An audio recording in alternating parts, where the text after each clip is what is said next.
শুরু হয়েছে দ্বিতীয় যে খেলা, লক্ষ্যমাত্রা 200, সে 200 মাত্রা নিয়ে খেলতে হবে প্রদীপকে। প্রদীপ পাঁচটি আমরা জিততে জানাতে রাজিত একাদশে সেটাই দেখে দেখা যাক নিজের ব্যাটকে হাতে এখন কত রান সংগ্রহ করতে পারে প্রদীপ।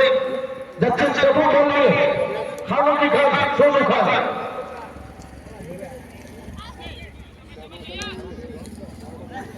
ঠিকঠাক ফিল্ডকে সাজিয়ে নিচ্ছেন সোনু খান, যাচ্ছেন প্রথম বল।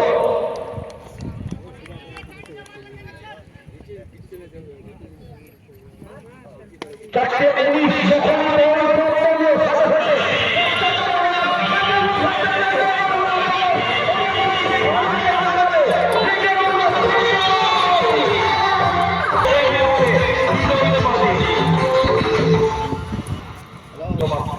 এক ওভার শেষে রাজ এসে দাঁড়িয়ে দিয়ে 16। আমরা দেখেছিলাম যখন ব্যাটিং করছিল দিল্লি একাদশ, তাদেরও প্রথম ওভারে রান ছিল 16। পরবর্তী বল দেখা যাচ্ছে ওভারটি মেডেল ওভার হচ্ছে কিনা।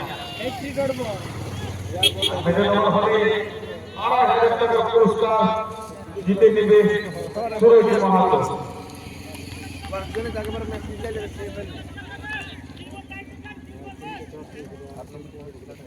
দেখা যাক পরবর্তী বল ডট করতে পারে কিনা।